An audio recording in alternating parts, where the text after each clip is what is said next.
नमस्ते सतेते जगत्कारणाय नमस्ते चिते विश्वरूपात्मकाय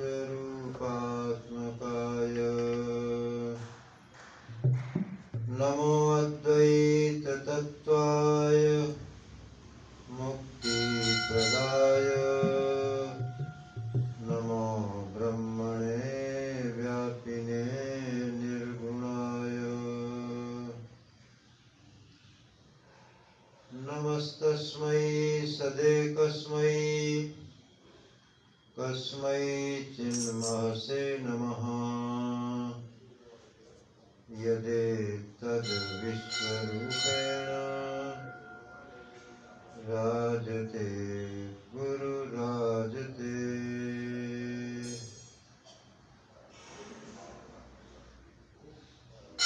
प्रार्थना योग।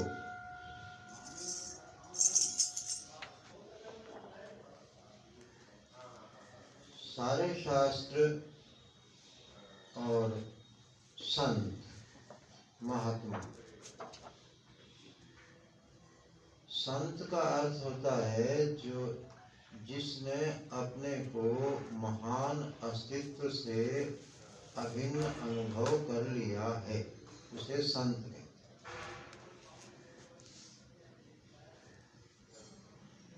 जो गेरुए कपड़े में रहते हैं वो साधु हैं।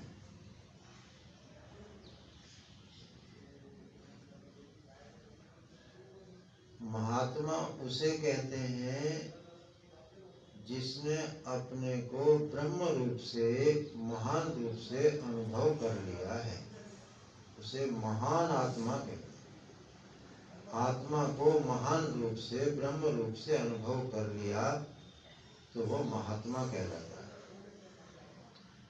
और जिसने अपने को इस जगत के अधिष्ठान के रूप में, अस्तित्व के रूप में, सत के रूप में अनुभव कर लिया, वो संत कहलाता है। और बाकी सब साधु कहलाते हैं। साधु शब्द का अर्थ भी होता है सज्जन, सत्पुरुष। तो ये जो प्रचलित शब्द हैं, इनको रूढ़ न बना के अंधविश्वास न फैले, इसलिए इनकी सच्चाई को अनुभव करते रहना चाहिए। वो सब ये कहते हैं, अपने उपनिषद भी, वेद भी ये कहते हैं कि तुम सबसे पहले अपने को जानो, क्योंकि सबसे पहले तुम हो, उसके बाद सब कुछ है। पहले मैं, फिर तुम, फिर यह, फिर वह, सब कुछ बाद में। सबसे पहला जो है जीवन में जो आता है वो मैं आता है।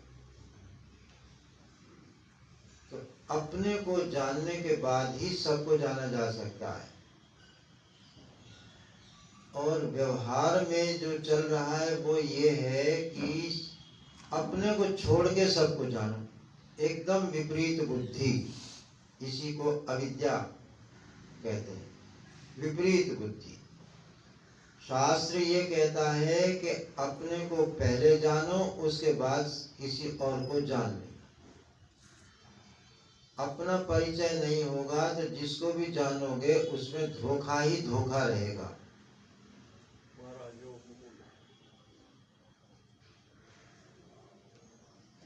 और सम्यक बोध नहीं हो सकता किसी भी चीज का। अगर दूसरे को जानोगे तो भी अधूरा जानोगे, पूरा नहीं जान सकते। फिर एक आश्वासन श्रुति और देती है कि अपने को अनुभव करने के बाद सब कुछ स्वयं ही जाना हुआ हो जाता है। उदाहरण देते हैं कि जैसे मिट्टी को अगर कोई जान ले तो मिट्टी के बनाए हुए सब घड़ा सकोरे पदार्थ सब अपना आप जाने जाते हैं। इस तरह से सबसे पहले अपने को जानो तो सब जाना जाएगा। और तुम जो सबको जानने में लगे हुए हो अपने को छोड़ के, इसीलिए हमेशा अधूरे रहोगे, हमेशा अभाव में रहोगे, हमेशा दुख संकट में ही रहोगे, बच नहीं सकता कोई भी। तो अब वो तुम नहीं जानने, इसमें कोई लगता नहीं है। नहीं तो उदाहरण दिया है, ध्रुव ने 5 वर्ष की अवस्था में अनंतता को अनुभव कर लिया, विष्णु को। सनातन, सनंदन, सनत कुमार, इन चारों ने भी सबसे पहले अपने को जान लिया। तो सबसे पहला काम है मैं को जानो, फिर सबको जानो। अगर तुम नहीं जानते हो तो फिर मानते क्यों हो? अब डॉक्टर ने कहा कि तुम्हारे लीवर में ये कमी है, अब तुमने उसे मान लिया। वैद्य ने बताया तुम्हारा खून खराब है, तुमने वो बात मान ली।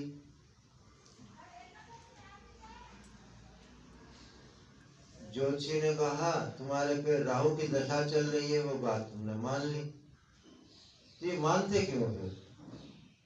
अगर मानते हो, तुम्हारे में मानने की योग्यता है, तो फिर आज हमारी भी एक बात मान लो। ऐसे मैं तुम्हें बताता हूँ, तुम अपने बारे में नहीं जानते हो और न जानने की ओर चलते हो, तो मैं आपको बता देता हूँ, आप मेरी बात मान लो। जैसे बिना जाने तुम डॉक्टर ज्योतिषी की मान लेते हो, ऐसे बिना जाने तुम मेरी भी मान लो। मैं तुम्हें तुम्हारा परिचय देता हूँ। तो तुम्हारा परिचय क्या है? जो गहरी नींद में शेष रहता है वो तुम हो। एक बात मान लो कि सुषुप्ति में जो सब कुछ मिट जाने के बाद नहीं मिटता, वो तुम हो। एक बात मान लो। सुषुप्ति में तुम रहते हो और होते हो सुख रूप, आनंद रूप। तो एक बात ये मान लो कि मैं आनंद स्वरूप हूं। तीसरी बात ये मान लो उपनिषद की कि ये सृष्टि आनंद से व्यक्त हुई है। आनंदाध्येव खल्विमानि भूतानि जायन्ते, आनंदेन जातानि जीवन्ति, आनंदम प्रयन्ति अभिसंविशन्ति। आनंद से ही ये सृष्टि प्रकट हुई है। एक बात ये मान लो तीसरी, ये सृष्टि आनंद से हुई है। हम लोग अगर दुखी हैं तो बिल्कुल झूठ है। देखो, इस तरह की चिकित्सा बहुत लोगों ने की है, परंतु समझ में ये नहीं आता है लोगों के कि इतना क्या व्यामोह है कि सामने बात आते हुए भी समझ में नहीं आती। विदेश में एक डॉक्टर थे, ये उदाहरण आचार्य रजनीश ने दिया है। उसके पास विश्व के बहुत मरीज आते थे, रोगी आते थे तरह तरह के, और उसके पास केवल एक ही दवा थी सबके, सभी लोगों की एक दवा।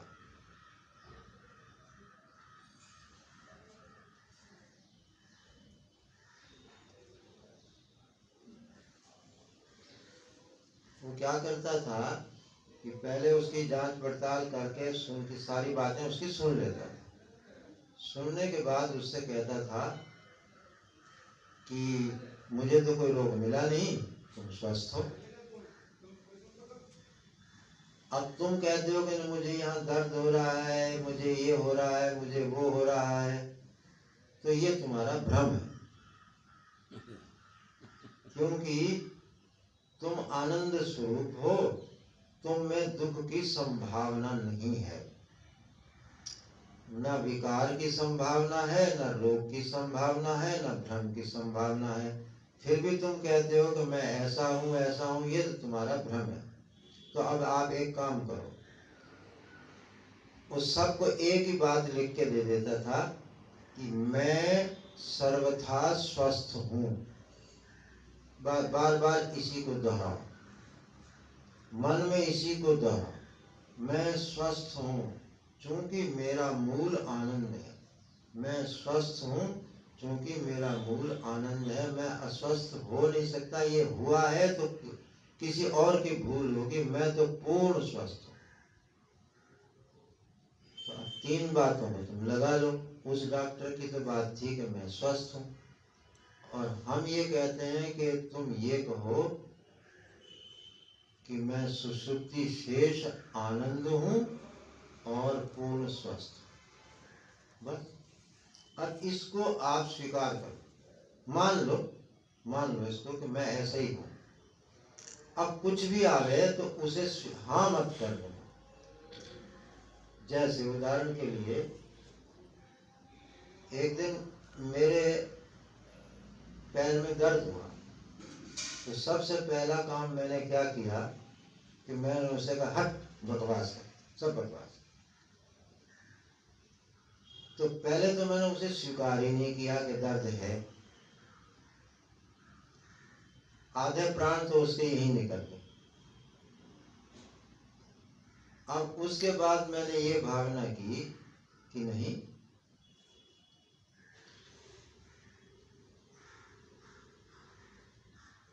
अस्वस्थता स्वाभाविक नहीं है, स्वाभाविक तो स्वस्थता है।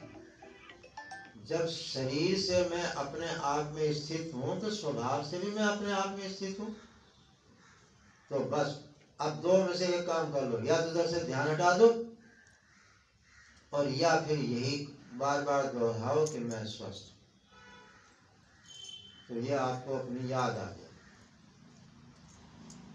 इतना देखो कितना सीधा सरल है, केवल स्वीकृति की बात है। क्योंकि तुम हो, तुम्हारी महिमा यही है। तुम ये कैसे कहते हो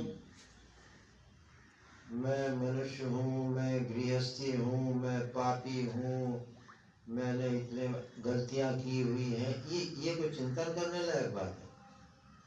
चिंतन करने लायक तो बात ये है कि आखिर मैं हूँ क्या और मेरा स्वभाव क्या है। मैं अमृतस्य पुत्रः, मैं अमृत का पुत्र हूँ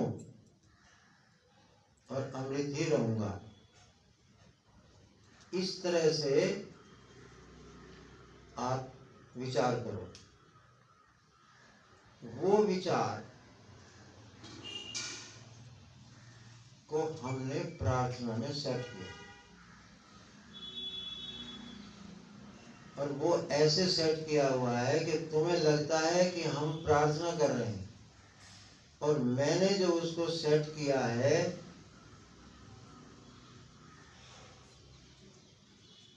उसको संकल्प के रूप में सेट कर रखा है कि मैं ही अनंत हूं, मैं ही अद्वय हूं, मैं ही आनंद स्वरूप हूं, मैं ही सर्वस्व हूं, और मैं ही प्राज्ञ हूं। और प्राज्ञ को तो मैं तुम्हें अनुभव से भी समझा सकता हूं। सुषुप्ति तुम्हें रोज आती है, प्रतिदिन। एक दिन भी नागा नहीं है प्रकृति की कि वो तुम्हें सुलाए ना और तुम्हें ये बताए ना कि अरे तत्त्वमसि तू ही तो है। दिन भर खटखट कर लो, सपने में भी कर लो, सुषुप्ति में फिर महावाक्य बोला जाता है कि तत्त्वमसि यही तो तू है। देख सब गया, तू ही बचा। परिशेष, अशेष, निर्विशेष तू ही तो बचा, और कौन बचा? और इसी में से अब जागृत और स्वप्न निकलेगी। मूल है सुषुप्ति, उसी में से जागृत और स्वप्न का उदय हुआ। अरे तू ही तो है तत्त्वमसि। रोज सुषुप्ति तुम्हें महावाक्य कहती है तत्त्वमसि तू ही है। बता कहाँ है? न दुखी, न दुख है, न सुख है, न माया है, न प्रपंच है।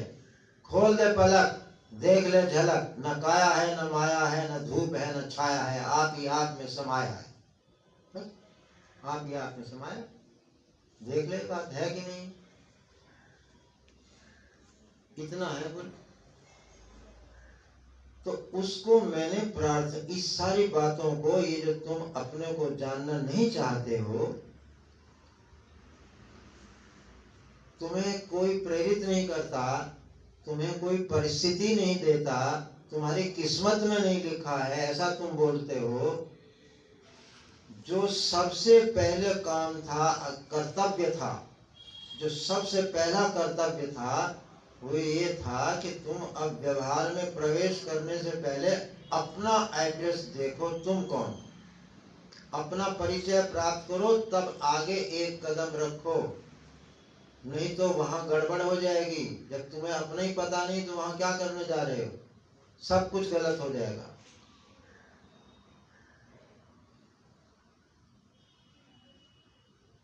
तो नहीं प्राप्त करते, नहीं परिस्थिति है, तो प्रार्थना के माध्यम से अपनी रोज याद कर लिया। श्रुति ये कहती है, अब उसे तुम अनुभव करो। देखो, कथा श्रवण का जो तरीका है ना, वो ये है कि अपनी सब बात छोड़ दो, पहले उनको समझो जो सुना रहा है। भले अभी तुम उसे स्वीकार न करो, परंतु समझने का तरीका ये है कि पहले उसके साथ चलो। मैंने बोला अनंत, तो तुम अनंत को अनुभव करो। अगर साथ साथ चलते रहोगे तो तुम्हें किसी दिन यही बैठे बैठे बोध हो जाएगा। कैसे बोध कैसे होता है?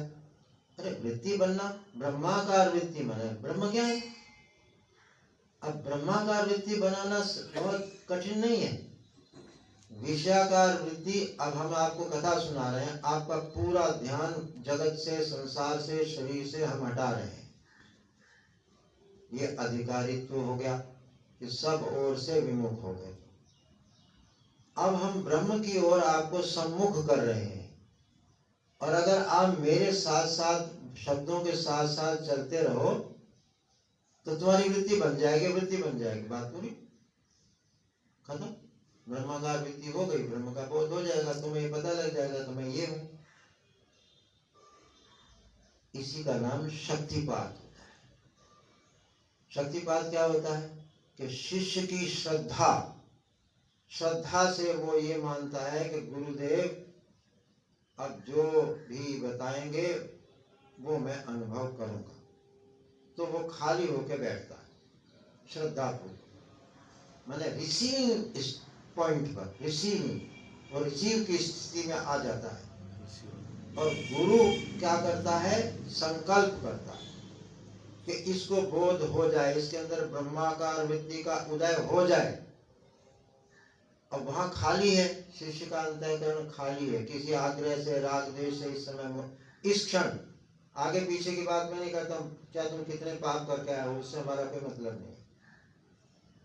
इस समय तुम ठीक हो, शुद्ध हो, और श्रद्धा से हो। तो गुरु का संकल्प और शिष्य की श्रद्धा जहां एक हुई और घटना घटी, इसी का नाम शक्तिपात।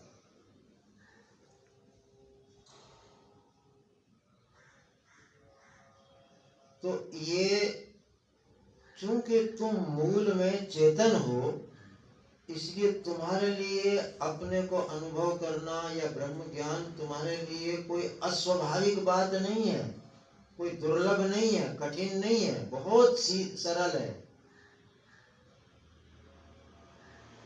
क्योंकि तुम वो हो, सिर्फ तुम्हारा ध्यान दिलाना है कि देख ये, बस आपकी नजर चली गई तो हो गया काम, क्योंकि तो पहले से है।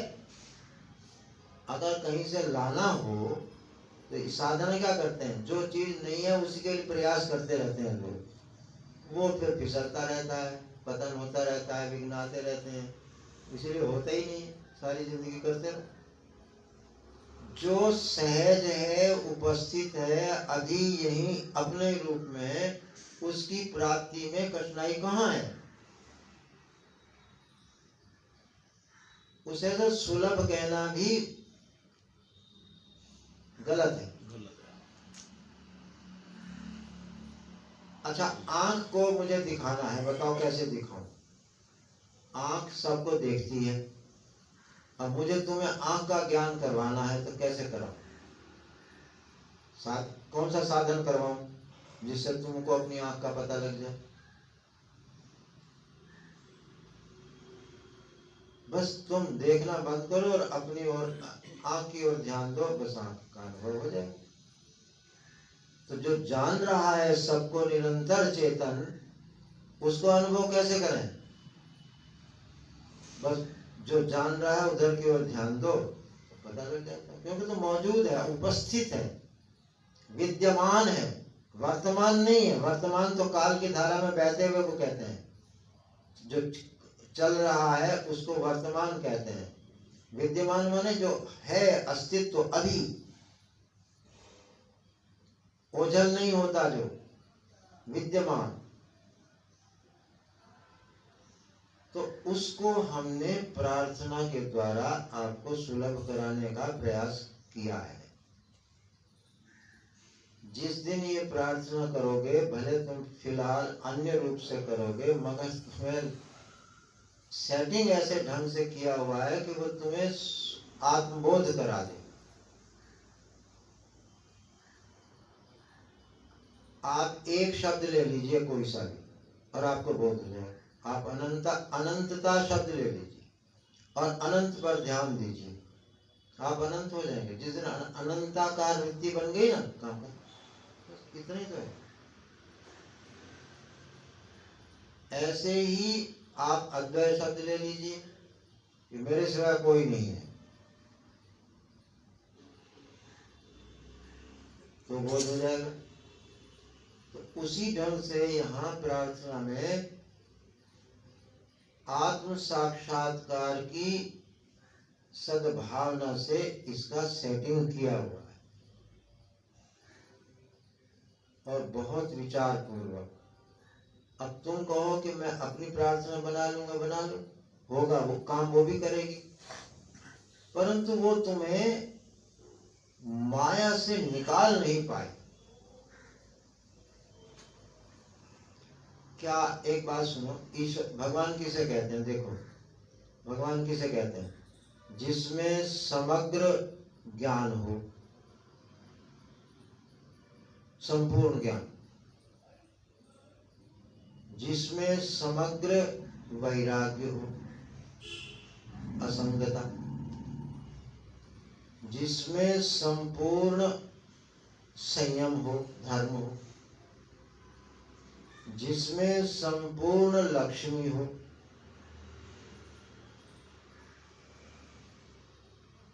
संपन्नता, जिसमें संपूर्ण ऐश्वर्य हो, जिसमें संपूर्ण विल पावर हो,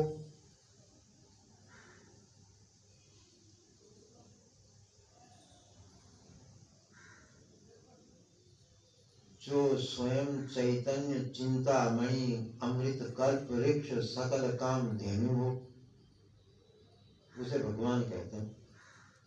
अब बताओ, इसको अगर हम ध्यान करेंगे तो हम ऐसे ही हो जाएंगे, मैंने हम ज्ञानी भी हो जाएंगे, असंग भी हो जाएंगे, संयमी भी हो जाएंगे, लक्ष्मीवान भी हो जाएंगे, ऐश्वर्यवान भी हो जाएंगे, और विल पावर भी आ जाएगी, सब कुछ हो जाएगा। तो कहाँ कठिन है, कहाँ दुर्लभ है? और ये क्या क्या करना क्या होता है? बस उधर ध्यान देना। उधर ध्यान देने का नाम ही संकल्प है, प्रार्थना है, उपासना है, योग।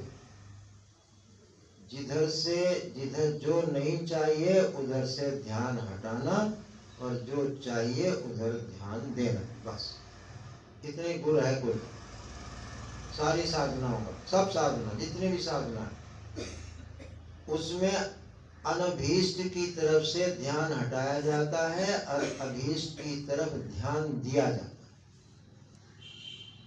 अब इसको मैंने पहले कई ढंग से बताया कि उसे प्रकाशित करने दो चेतन के सामने, मैंने ध्यान देना।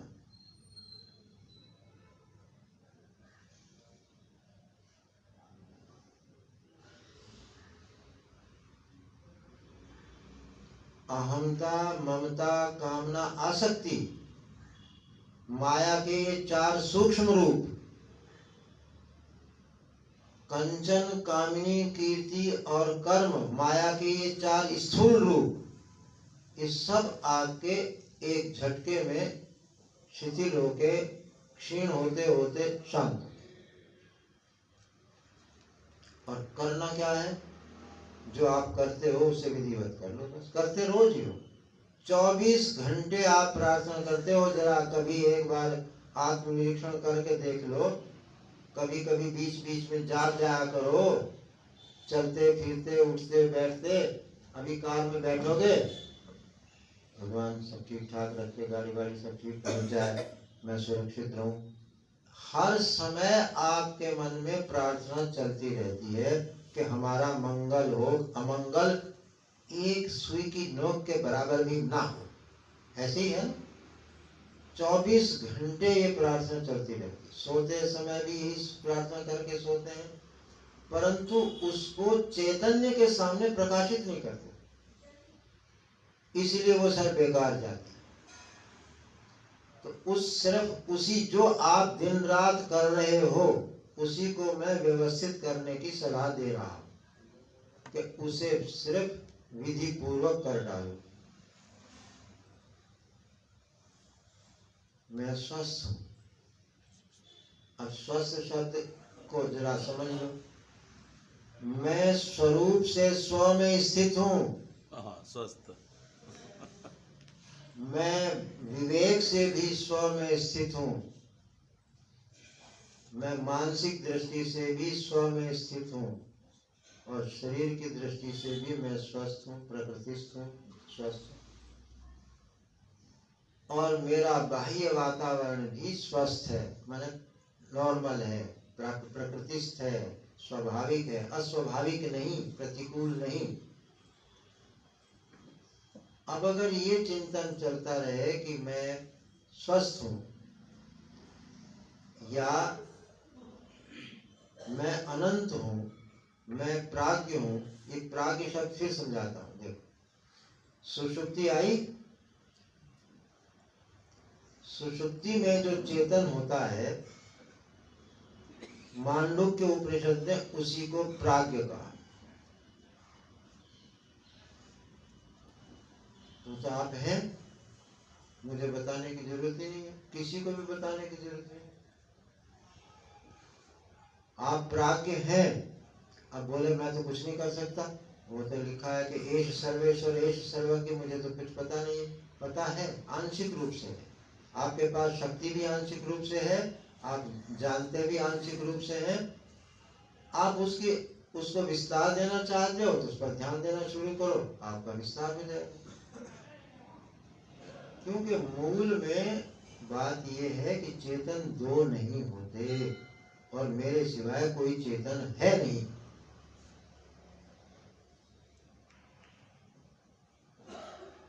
दो जानने वाले कभी नहीं हो सकते, संभव नहीं है। विचार शक्ति के अंतर्गत, तर्क शक्ति के अंतर्गत दो चेतन नहीं हो सकते, दो इनफाइनाइट नहीं हो सकते, दो अनंत कभी नहीं हो सकते। तो जब वो हो ही नहीं सकते, और तो फिर मैं कौन हूं? मैं अनंत हूं, चेतन हूं या नहीं हूं? आप कह ही नहीं सकते कि मैं चेतन नहीं। मैं ही तो जान रहा हूं, और कौन जान रहा? सब कुछ को मैं ही तो जान रहा हूं, तो मैं ही चेतन हूं, मैं ही अनंत हूं, और कोई है ही नहीं। अब देखो, इतनी ये बात श्रुतियां कदम कदम पे समझाती हैं, फिर समझने क्यों नहीं आता? बस हम ध्यान नहीं देते, सब कुछ कहा। आपको कुसंग है? हाँ है कुसंग। अगर आप कुसंग में भी ध्यान दे दें तो वो तो चीज चमक रही है, हीरा तो चमक रहा है, चाहे कूड़े में पड़ा है, पर अपने को खुद दिखा देगा कि मैं चमकीला पदार्थ ये हूँ, देखो कैसे। आपको ढूंढना भी नहीं पड़ेगा, सिर्फ आप ध्यान दीजिए, मिल जाएगा।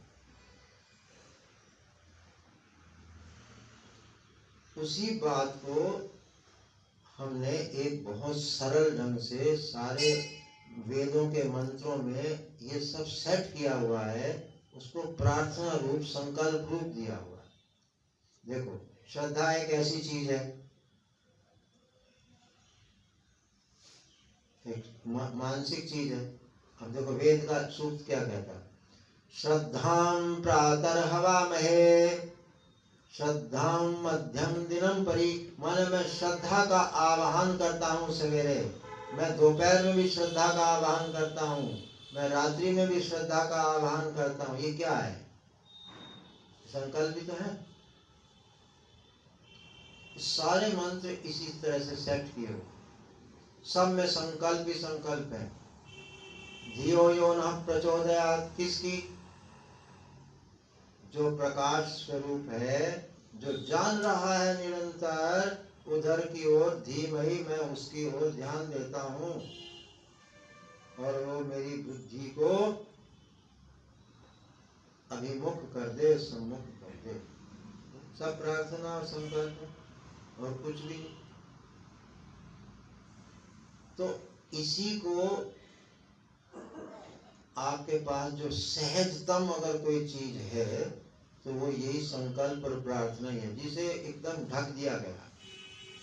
और तंत्र में भी संकल्प है, मंत्रों में भी संकल्प है। आप देख लो कोई भी चीज बिना संकल्प के होगी ही नहीं, होगी ही नहीं, कोई भी नहीं। सारी साधना है, सबसे पहले संकल्प होता है, प्रार्थना होती है, उसके बाद ही सब शुरू होता है। गाड़ी लाए, बोले मुहूर्त करवा लो। मुहूर्त क्या होता है? वो संकल्प करना होता है कि मंगलमय रहे ये जिंदगी भर, बस हो गया। मकान का मुहूर्त किया, दुकान का मुहूर्त किया, क्या मतलब है उसका? संकल्प करो कि ये अब हमारे लिए अनुकूल रहे आजीवन। सब जगह संकल्प मिलेगा, उसको छिपा दिया गया। उसी संकल्प, हिरण्यकशिपु के संकल्प ने वरदान प्राप्त किया। किससे? ब्रह्मा से। ब्रह्मा माने जिसके चार मुख है। चार मुख कौन है? अंतःकरण। माने यहीं से ही वो संकल्प आत्मा के सामने प्रकाशित हुआ और वरदान हो गया। उसको अधिदैविक भाषा में समझाया जाता है सब का सब अध्यात्म। तो इस प्रार्थना को आप ऐसा समझ लीजिए कि ये आपके लिए कामधेनु है, जो मांगो सो मिलेगा। जब मांगो तब मिलेगा। देश का कोई शर्त नहीं है, कहाँ बैठ के करें, कहीं भी। पवित्र से पवित्र, अपवित्र से अपवित्र स्थान में भी आप कर सकते। आप शौचालय में बैठ कर। जब मैं स्वामी अखंडानंद जी के साथ रहता था तो उनके प्रोग्राम कभी कलकत्ता, कभी मुंबई, कभी दिल्ली, कभी कहीं ऐसे होते रहते, साथ में रहना पड़ता था। तो ज्यादातर ट्रेनों में ही रहना पड़ता था। तो अब ट्रेनों में हमारी जो साधना वो कैसे हो, तो मैं बाथरूम में जाके दंड बैठक भी लगा लेता था और अपना कर लेता था। मैं दीवार के साथ खड़ा हो गए बाथरूम में सब काम कर लेता था मैं। और पहले एक जिद थी कि मैं ब्रह्मचारी हूँ और मुझे स्नान करके संध्या वंदन करना चाहिए। तो बस ट्रेन में गेट पे आके खड़ा हो जाता था, हाथ में लोटा और तौलिया ले लेता था और मैं देखता था स्टेशन पे नल कहाँ है, बस फट से जहाँ ट्रेन रुकी दौड़ के गए, 2 लोटा पानी का डाला, संध्या वंदन कर लिया। जिसे करना है वो बहाना नहीं होता, उसके लिए सब रास्ते हैं। तो सब जगह आप प्रार्थना कर सकते हैं, सब जगह। करनी किससे है वो मैंने पहले बता दिया है। ओम सतनाम साक्षी से प्रार्थना।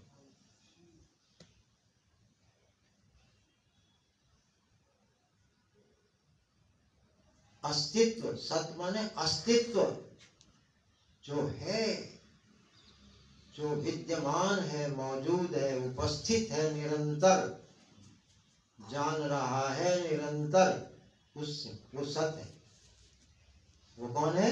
साक्षी, आत्म तत्व। ये आत्म तत्व साक्षी ही अस्तित्व है। महावाक्य बन गया सतनाम साक्षी। जो साक्षी है वो अस्तित्व है, जो अस्तित्व है वो साक्षी है। जो सर्वाधिष्ठान है वही सर्वाभाषक है, जो सर्वाभाषक है वही सर्वाधिष्ठान है। सत माने सर्वाधिष्ठान और साक्षी माने सर्वावभासक।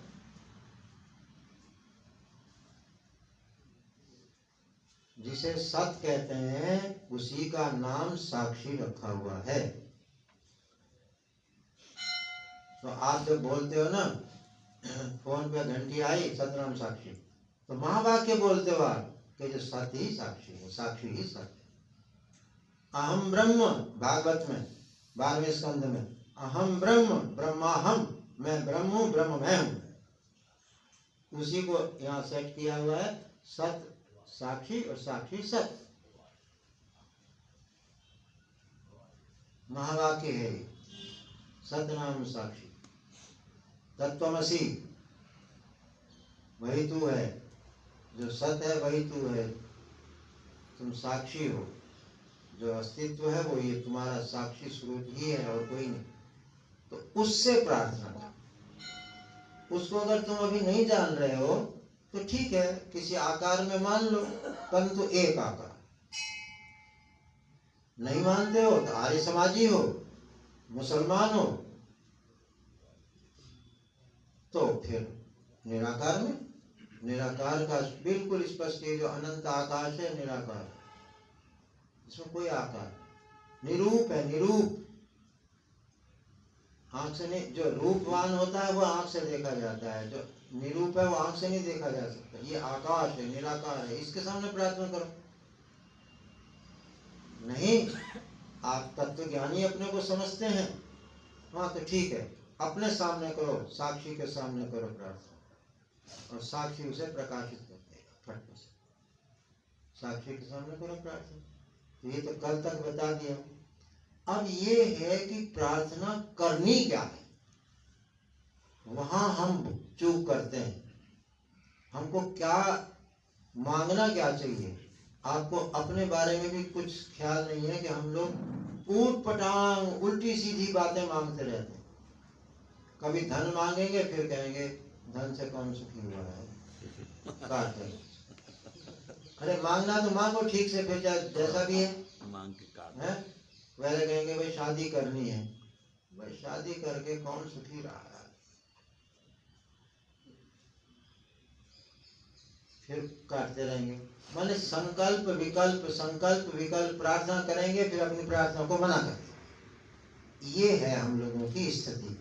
तो उसको पहले हमें प्रार्थना क्या करनी है, तो उसमें कुछ बातें निर्विकल्प हैं, जहां आपको विकल्प नहीं आएगा, तो उसके बारे में प्रार्थना कर लो। और जिन बातों में विकल्प आएगा उसको पहले विवेक से विचार करके और सेट करो।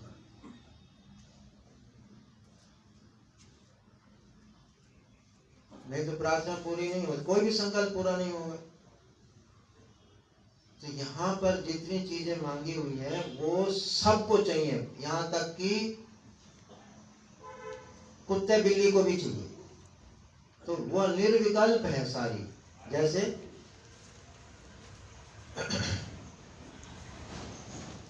सबसे पहला जो हमारे जीवन में है वो हमारा है विवेक। गुरु, जो हमें प्राप्त गुरु है वो विवेक है। बाहर का गुरु प्रतिनिधि होता है, उसका सहारा लेके हम चलते हैं, परंतु वो गुरु जो बाहर का गुरु है वो भी हमारे विवेक को ही जगाता है, तब हम चलते हैं। तो सबसे पहला मांगना है कि हमारी जो बुद्धि है, हमारी जो समझ है, ये सम्यक रहनी चाहिए, व्यवस्थित रहनी चाहिए, भ्रांतियों से युक्त होकर के निर्णय न कर सकते, भ्रांतियों से मुक्त होनी चाहिए, मुक्त होना चाहिए। तो पहली मांग जो है इसमें, अब बताओ ये बात किसको नहीं चाहिए, इसमें कोई विकल्प ही नहीं है, किसी का कोई विकल्प नहीं हो सकता। इसलिए हम लोग जो प्रार्थना लिखेंगे वो सबके लिए लिखेंगे ना, तो सबके लिए ये है। इसमें आपकी अपनी व्यक्तिगत जो हो वो अपनी ऐड कर लीजिए। अब बच्चा है तो वो तो ये कहेगा कि मैं अच्छे नंबरों से पास हूँ, मैं समझ में आ जाए स्कूल में सब कुछ, वो ये करेगा। जो लड़की जवान हो गई है और शादी करना चाहती है, उसके लिए सबसे पहला काम है मुझे शादी करनी।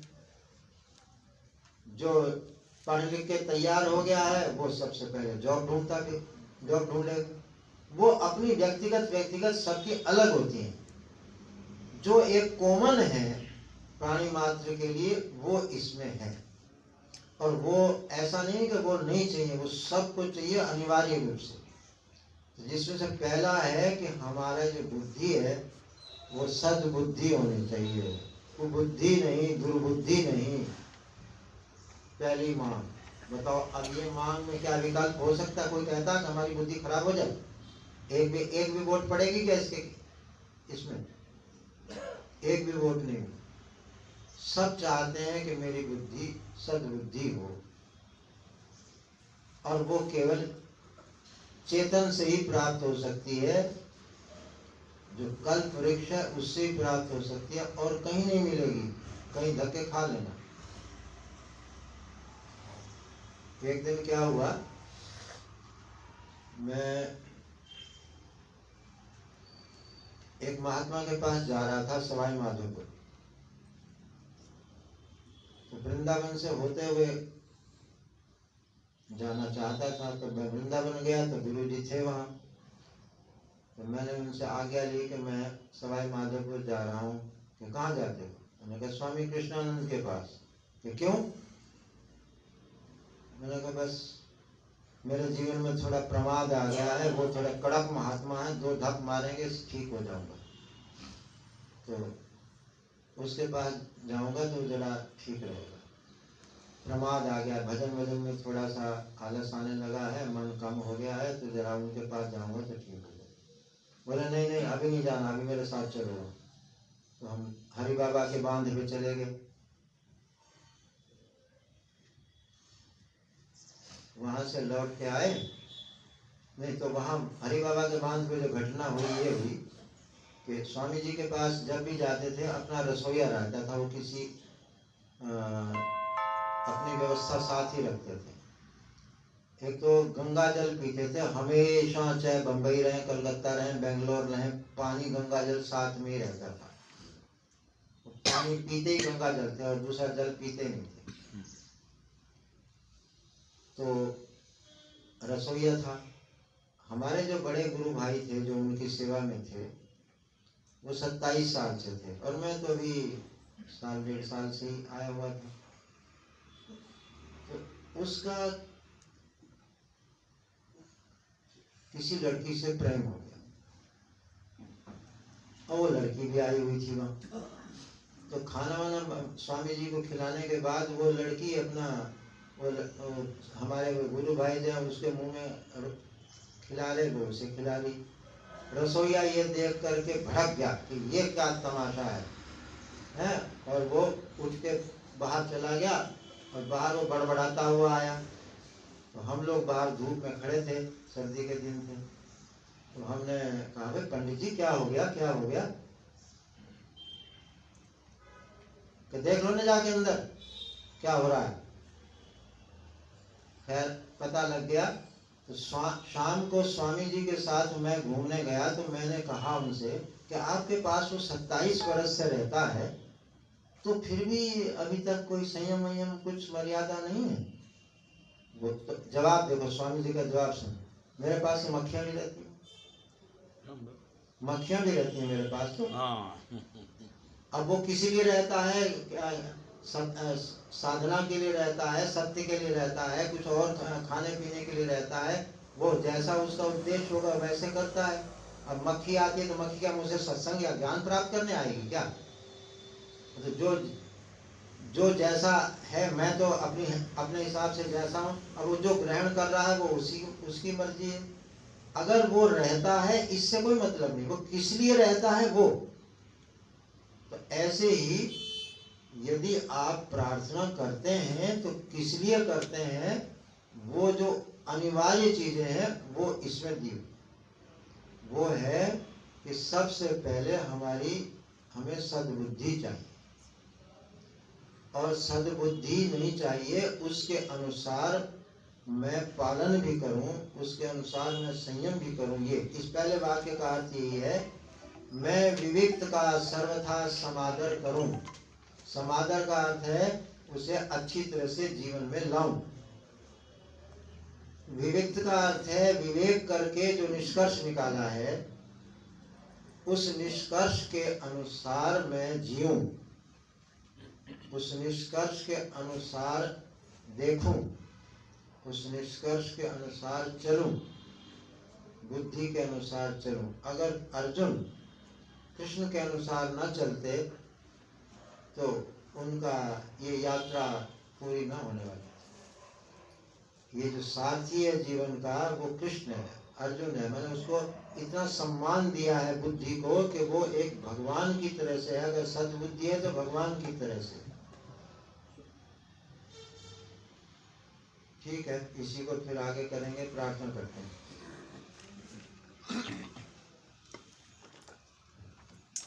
हे अनंत अद्वय आनंद स्वरूप सर्वस्व प्राज्ञ।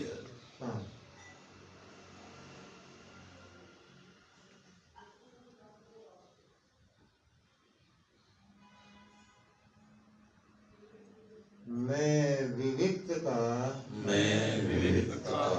सर्वथा समादर करूं।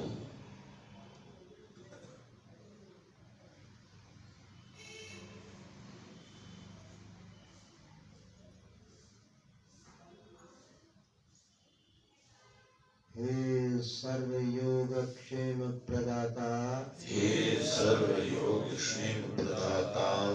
व्योमानंद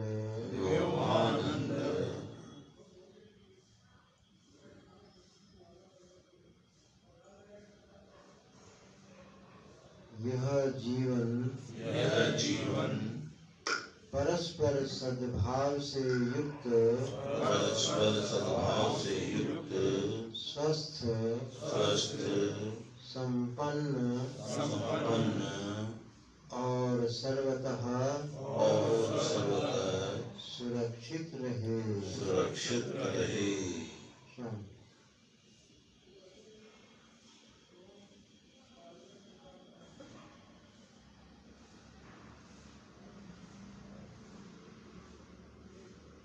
यह जीवन परस्पर सद्भाव से युक्त स्वस्थ संपन्न और सर्वतः सुरक्षित रहे।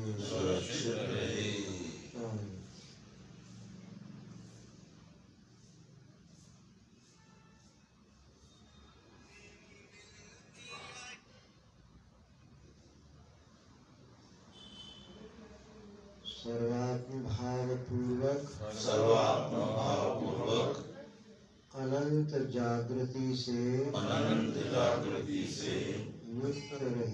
युक्त रहे।